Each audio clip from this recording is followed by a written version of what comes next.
इस मौके पर शहर के रऊसा में से एक बोला और निजामुद्दीन को मुखातिब किया, अमीर निजामुद्दीन, अगर आप आने वाली शब को यहाँ से कूच करना चाहते हैं तो फिर हमारी एक इल्तिजा और इस्तदा है।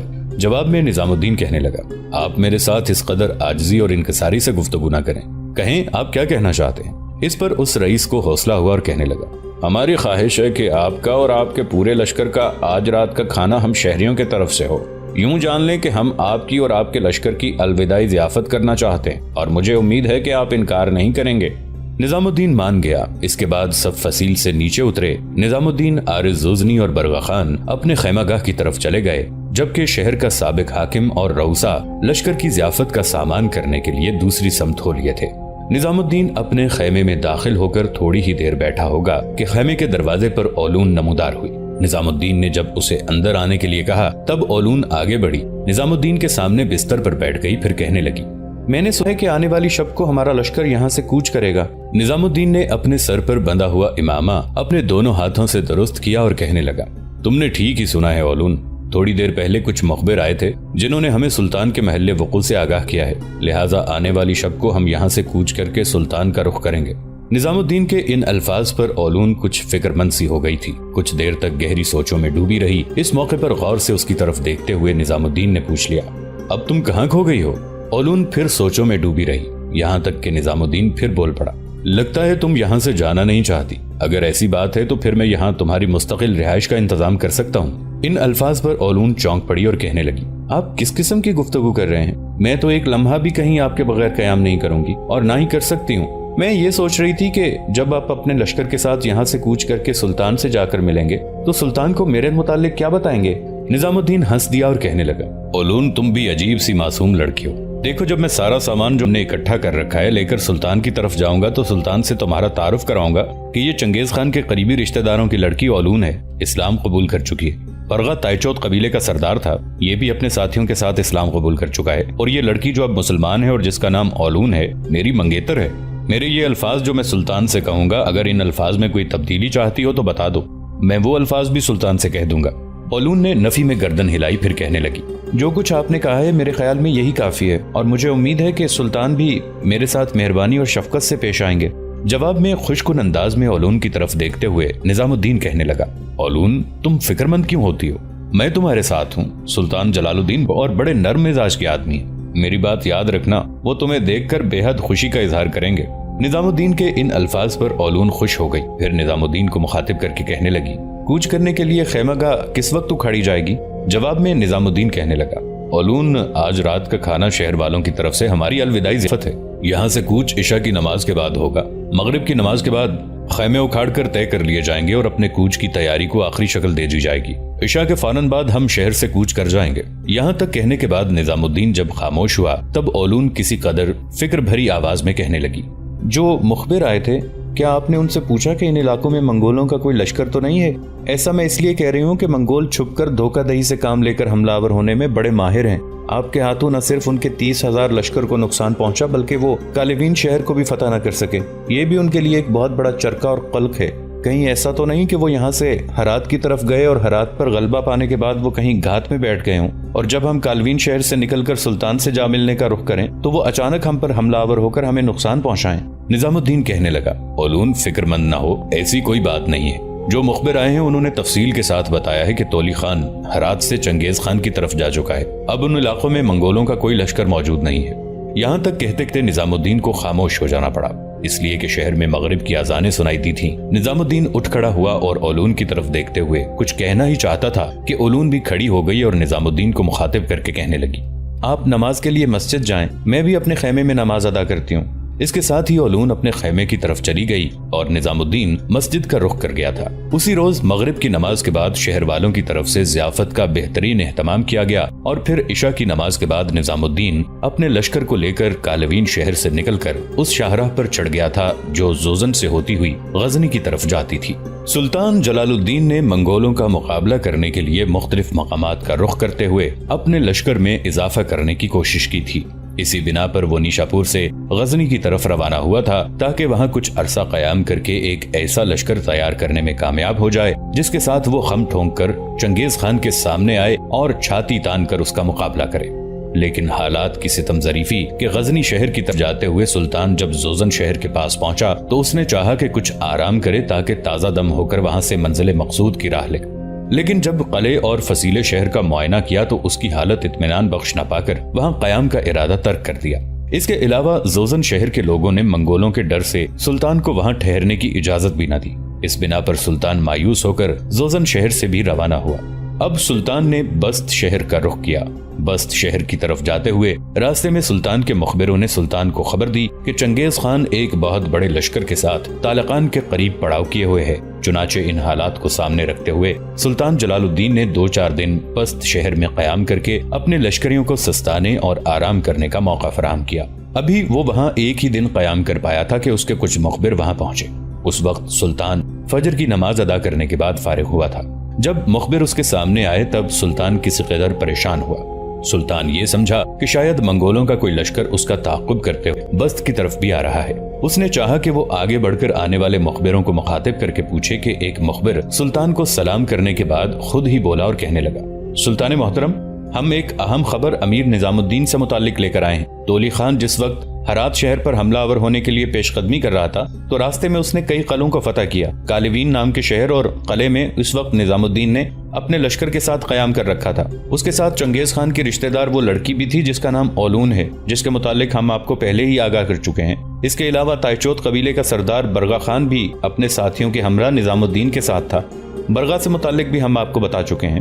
مختلف قلعوں پر قبضہ کرنے کے بعد تولی خان نے اپنے جرار لشکر کے ساتھ کالوین شہر کا رخ کیا۔ وہ چاہتا تھا کہ ایک ہی دن میں شہر اور قلعے کو فتح کرنے کے بعد ہرات کا رخ کرے، لیکن اس کا مقابلہ کرتے ہوئے نظام الدین نے تولی خان کو لوہے کے چنے چبوا کر رکھ دیے۔ بڑے گھمنڈ اور فخر میں تولی خان نے ہرات پہنچنے سے پہلے 30,000 منگولوں پر مشتمل ایک لشکر اپنے ہراول کے طور پر کالوین کی طرف بھجوایا تھا تاکہ اس کے کالوین پہنچنے تک وہ شہر اور قلعے کو فتح کر لے تاکہ تولی خان وہاں آرام کرے، لیکن شاید ان کے مقدر میں ایسا نہیں لکھا ہوا تھا۔ انہیں یہ بھی پتا نہیں تھا کہ کالوین شہر کے اندر امیر نظام الدین، عارض زوزنی اور برغا خان قیام کیے ہوئے ہیں۔ چنانچہ نظام الدین کو جب خبر ہوئی کہ منگولوں کا ایک 30,000 کا لشکر کالوین کی طرف بڑھ رہا ہے تو نظام الدین لشکر کو لے کر باہر نکلا، 30,000 منگولوں سے ٹکرایا اور ان کو تہہ تیگ کر کے رکھ دیا اور دوبارہ کالوین کے قلعے میں محصور ہو گیا۔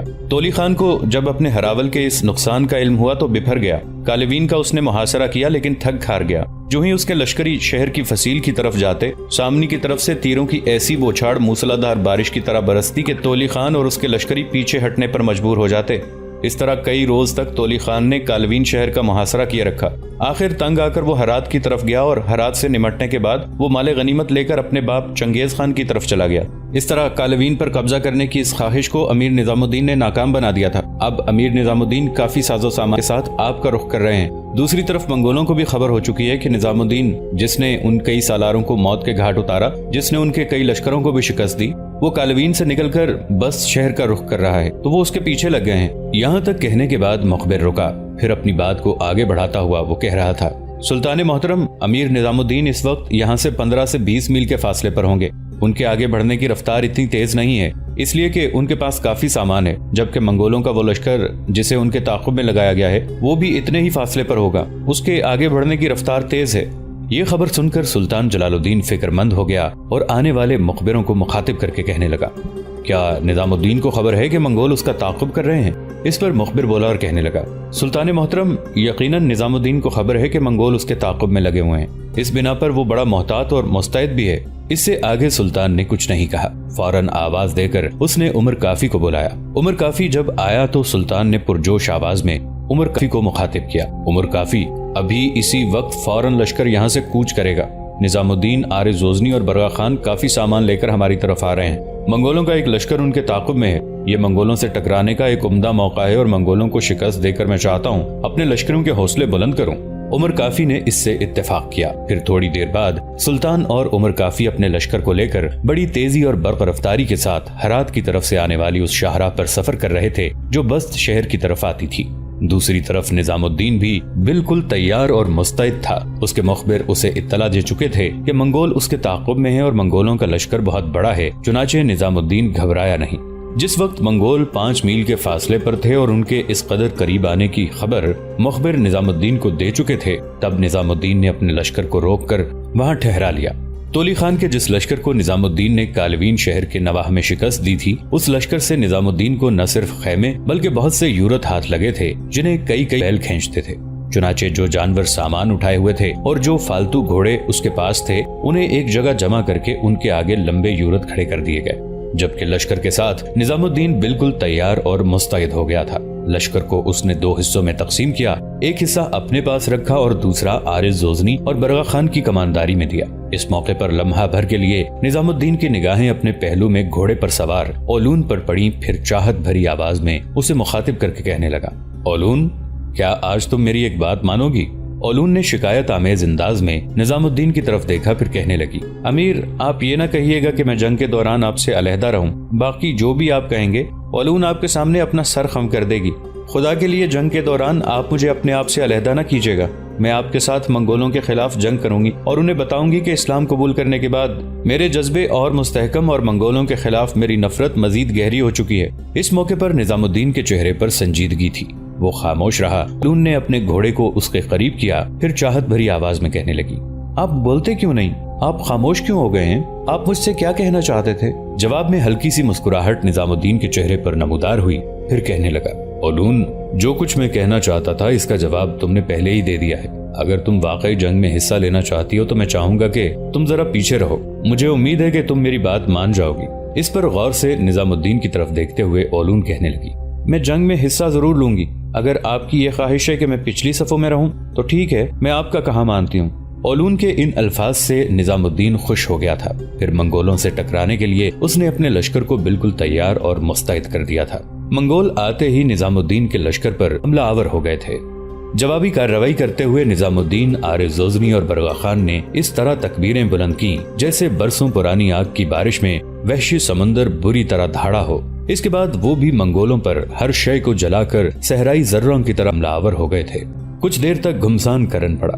نظام الدین، عارض زوزنی اور برغا خان نے بڑی ہنرمندی سے اپنا دفاع کیا تھا۔ منگولوں کے لشکر کی تعداد چونکہ بہت زیادہ تھی، اس بنا پر وہ کبھی دفاع پر اترتے، کبھی جارحیت اختیار کر لیتے۔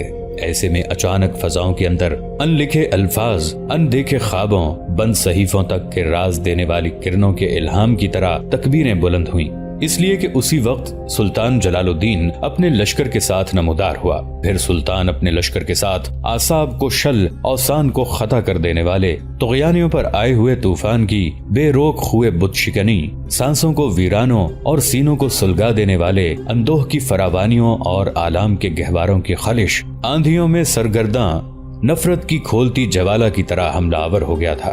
سلطان کے اس طرح حملہ آور ہونے پر نظام الدین، عارض زوزنی اور برغا خان بھی سمجھ گئے تھے کہ ان کی مدد کے لیے سلطان جلال الدین خوارزم شاہ پہنچ چکا ہے، لہٰذا انہوں نے بھی اپنے حملوں میں تیزی پیدا کر دی تھی۔ دفاع انہوں نے ترک کر دیا تھا اور سخت اور شدید جارحیت پر اتر آئے تھے۔ اب میدان جنگ کے اندر طغیانیوں کے مرحلے برستے لپکتے شعلے اپنا رنگ دکھانے لگے تھے۔ اس موقع پر منگولوں نے زوردار حملے کرتے ہوئے فتح مندی اور کامیابی کو سمیٹنا چاہا، لیکن انہیں ناکامی ہوئی، اس لیے کہ ایک طرف سے سلطان جلال الدین ویران دلدلوں کی سرخ آندھیوں اور درد کے حروف کی طرح حملہ آور ہو رہا تھا، جبکہ دوسری طرف سے نظام الدین عقل کی گہری کجروی کو درست کرتے تقدیر کے ان گنت دھاروں کی طرح ان پر ضربے لگا رہا تھا۔ اور پھر ان کے لشکریوں کی حالت یہ تھی کہ لگتا تھا وہ زندہ دل مجاہد تپتے صحراؤں کے ذرے ذرے، کھولتے بحر کے قطرے قطرے پر اپنی فتح مندی کی مہر لگانے کا عزم کر چکے ہوں۔ اسی بنا پر وہ منگولوں پر سر دھڑ کی بازی لگاتے ہوئے فنا کر دینے والے آتشی فشار کی طرح حملہ آور ہوئے۔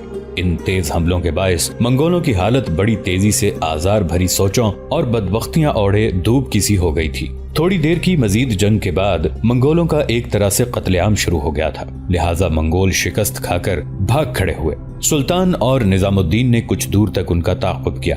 پھر جب یہ تعاقب ختم ہوا تب سلطان اپنے گھوڑے کو دوڑاتا ہوا اس سمت آیا جہاں نظام الدین، عارض زوزنی اور برغا خان نے اپنے گھوڑوں کو روکا ہوا تھا، اور نظام الدین کے قریب ہی اپنے گھوڑے کو دوڑاتی ہوئی اولون بھی آ کر رک گئی تھی۔ سلطان قریب آیا، اس کے ساتھ عمر کافی بھی تھا، دونوں گھوڑے سے اترے۔ انہیں دیکھتے ہوئے نظام الدین اور عارض زوزنی جب اپنے گھوڑے سے اترے تو برغا خان اور اولون بھی سمجھ گئے کہ سلطان کی آمد پر وہ اپنے گھوڑے سے اترتے ہیں، لہٰذا وہ بھی گھوڑوں سے کود گئے تھے۔ نظام الدین، عارض زوزنی جب اپنے گھوڑوں سے اترے تب سلطان جلال الدین نے ایک جگہ رک کر اپنے دونوں بازو پھیلا دیے۔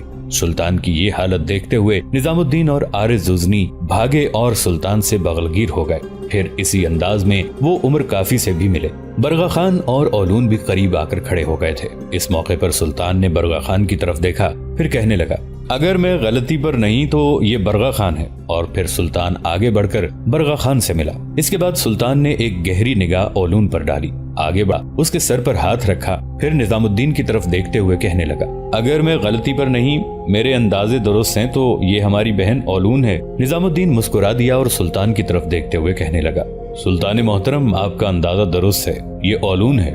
जलालुद्दीन मुस्कुराया और कहने लगा, निजामुद्दीन मेरे भाई, ये सिर्फ ओलून नहीं है, ये तुम्हारी मंगेतर और हमारी बहन भी है। इस मौके पर ओलून की गर्दन झुकी हुई थी। सुल्तान ने फिर उसे मुखातिब किया, मेरी बहन, तू अजनबी नहीं, तू अपनों के अंदर है। सुल्तान के इन अल्फाज पर ओलून सिसक पड़ी थी, आंखों में आंसू भी उतर आए थे। सुल्तान ने फिर उसे मुखातिब किया, मेरी बहन, क्या यहाँ तेरी किसी ने दिल शिकनी की है? ओलून ने नफी में गर्दन हिलाई, साथ ही उसके कई आंसू जमीन पर गिर गए। फिर वो अपने आप पर काबू पाते हुए कहने लगी, सुल्तान मोहतरम, ये दुख के नहीं खुशी के आंसू हैं। आपने ये जो कहा कि मैं अपनों के अंदर हूँ, तो फिर मेरे जहन में ये बात आई कि मेरे इर्द गिर्द मेरे इतने अपने लोग हैं जो मेरी खूब हिफाजत कर सकते हैं। इस बिना पर खुशी के बायस मेरी आंखों में आंसू उमड़ आए। सुल्तान मोहतरम, मैं आपकी शुक्रगुजार हूँ कि आपने मुझे बहन कहकर पुकारा। इसके बाद सुल्तान ने निजामुद्दीन की तरफ देखा और फिर कहने लगा, निजामुद्दीन, आओ पहले अपने जख्मियों की देखभाल करें, साथ ही मंगोल जो सामान छोड़कर भागे हैं उसका भी जायजा ले लें। इस पर सब हरकत में आए। पहले जख्मियों की देखभाल की गई, मंगोल जो सामान छोड़कर भागे थे उसे समेटा गया। फिर जो सामान निजामुद्दीन अपने साथ लेकर आया था, सुल्तान ने जब उसका जायजा लिया तो बेपनाह खुशी का इजहार करते हुए कहने लगा, निजामुद्दीन मेरे भाई, तुमने तो रसद का काफी सामान जमा कर रखा है, ये एक अरसे तक हमारे काम आएगा। बहरहाल आज शाम का खाना लश्कर यहीं खाएगा और इशा की नमाज के बाद यहाँ से बस शहर की तरफ कूच किया जाएगा। निजामुद्दीन और बाकी सालारों ने भी इससे इत्तेफाक किया था। चुनाचे शाम तक लश्कर को आराम करने का मौका फराहम किया गया। इसके बाद लश्कर के खाने का एहतमाम करके और इशा की नमाज अदा करने के बाद सुल्तान जलालुद्दीन और निजामुद्दीन अपने लश्कर के साथ बस्त शहर की तरफ कूच कर गए। बस्त शहर ही में कयाम के दौरान सुल्तान को उसके मुखबिरों ने ये इत्तला दी कि हरात शहर का सिपा सालार अमीनुल मुल्क 10,000 के एक लश्कर के साथ सीस्तान से वापस हरात की तरफ जा रहा है। सुल्तान ने उसकी तरफ तेज रफ्तार कासिद भिजवाए और उसे फौरन तलब कर लिया और अपनी रफाकत के लिए आमादा कर लिया। इस तरह सुल्तान जलालुद्दीन और निजामुद्दीन के लश्कर में कुछ इजाफा हुआ था और कुव्वत बढ़ी थी। बहरहाल अपनी पूरी ताकत और कुव्वत के साथ सुल्तान जलालुद्दीन ने बस्त शहर के गिरदोनवाह में कयाम कर लिया। मंगोलों की नक्लो हरकत पर निगाह रखने के लिए अपने मुखबिर उन्होंने चारों तरफ फैला दिए थे। बस्त में सुल्तान ने चंद ही दिन कयाम किया होगा, उस वक्त सुल्तान की खिदमत में हाजिर हुए। जिस वक्त सुल्तान अपने खेमे से बाहर धूप में निजामुद्दीन, आरिज़ ज़ुज़नी, उमर काफी, बरगा खान और अमीनुल मुल्क इकट्ठे बैठे मंगोलों का मुकाबला करने के लिए अपनी मंसूबाबंदी पर गुफ्तगू कर रहे थे। जब वो दो मुखबिर करीब आकर घोड़ों से उतरे तब सुल्तान उनकी तरफ मुतवज्जे हुआ। दोनों मुखबिर करीब आए, बुलंद आवाज में उन्होंने सलाम किया। फिर सुल्तान की तरफ इशारे पर वो सुल्तान के करीब ही आकर बैठ गए। फिर बड़ी नरमी और मोहब्बत में सुल्तान ने उन्हें मुखातिब करके कहना शुरू किया, मेरे अजीज भाइयों, अगर मेरा अंदाजा गलत नहीं तो तुम किसी समत की कोई अहम खबर लेकर आए हो, कहो क्या मामला है। इस पर आने वाले उन दोनों ने पहले एक दूसरे की तरफ देखा, फिर उनमें से एक बोला और सुल्तान को मुखातिब करके कहने लगा, सुल्तान मोहतरम, जो खबर हम लेकर आए हैं वो अच्छी नहीं है। हम इसे बुरी खबर कह सकते हैं, इसलिए कि मंगोलों के एक बहुत बड़े लश्कर ने कंदस शहर का मुहासरा कर रखा है और शहर के लोग आपको मदद के लिए पुकारते हैं। शहर के लोगों को ये भी खबर हो चुकी है कि अमीर निजामुद्दीन ने कालवीन शहर और किले का मंगोलों के खिलाफ खूब दिफा किया था। लिहाजा लोगों का ये भी ख्याल है कि सुल्तान अमीर निजामुद्दीन को हुक्म दें कि वो बस से निकलकर कंदस पहुंचें और वहां के मुसलमानों की मदद करें। दोस्तों, आज के लिए इतना ही। इसी कहानी की अगली किस्त के साथ बहुत जल्द हाजिर होंगे। नीचे कमेंट सेक्शन में अपनी राय का इजहार जरूर कीजिएगा। हमारे इस चैनल को सब्सक्राइब करके नीचे मौजूद बेल आइकन को भी जरूर क्लिक कीजिएगा। अगली मुलाकात तक के लिए हमारा और आपका अल्लाह निगहबान।